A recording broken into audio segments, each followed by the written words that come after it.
Всем привет и добро пожаловать на наш канал. Сегодня у нас в гостях Василий Века. Василий, здравствуйте. Здравствуйте. Расскажите немножко о себе. Я один из авторов проекта «Хаос». И если переводить на человеческий язык, то скорее я буду папой этого проекта.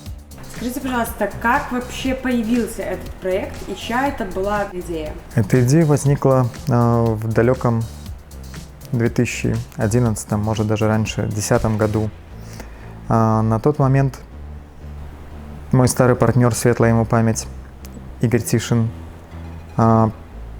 владелец компании Eagle, говорил, что реалистичные симуляторы требуют огромных вычислительных мощностей, и для того, чтобы их сделать на хорошем уровне, требуется компьютер размером с большой-большой вычислительный кластер. И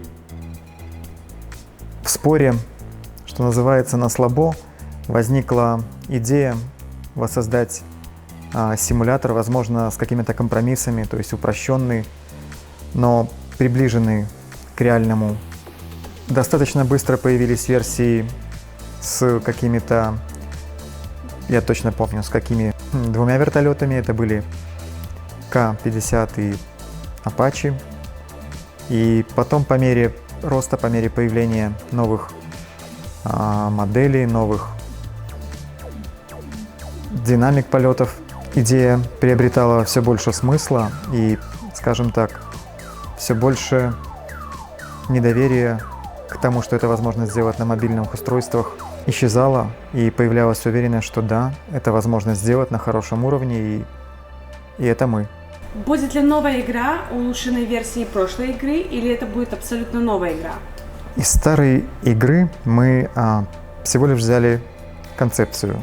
То есть мы продолжаем делать вертолеты, продолжаем делать их так хорошо, как только можем, но это новая игра. Это другая игра. Чем, по вашему мнению, Хаос отличается от других похожих игр? Это достаточно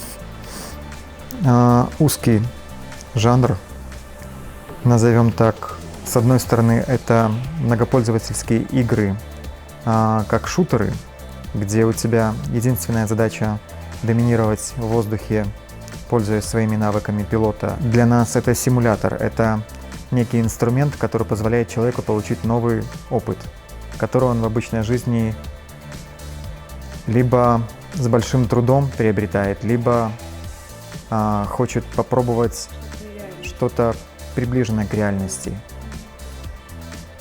Поэтому многие сейчас пытаются и себя убедить в том, к какому же жанру эту игру отнести. Но так как это микс нескольких жанров, мы для себя определяем, что это аркадный, то есть упрощенный симулятор вертолетных боев. Как скоро можно будет скачать новую версию игры? Все будет, конечно, зависеть от того, как много недостатков, как много недочетов выявит наша группа тестирования. Но я думаю, что на текущий момент все идет достаточно хорошо, и середина осени мы сможем выпустить продукт уже в масс-тестирование, или назовем так, в релиз. Ну, в основном все-таки будет много зависеть от результатов бета-тестирования. Конечно. Пришло время прощаться. Сегодня в гостях у нас был основатель проекта «Хаос» Василий Века. Он постарался ответить на все самые каверзные, интересующие вас вопросы. Если у вас остались еще какие-либо, пишите в комментариях, мы постараемся на них ответить. До встречи в небе!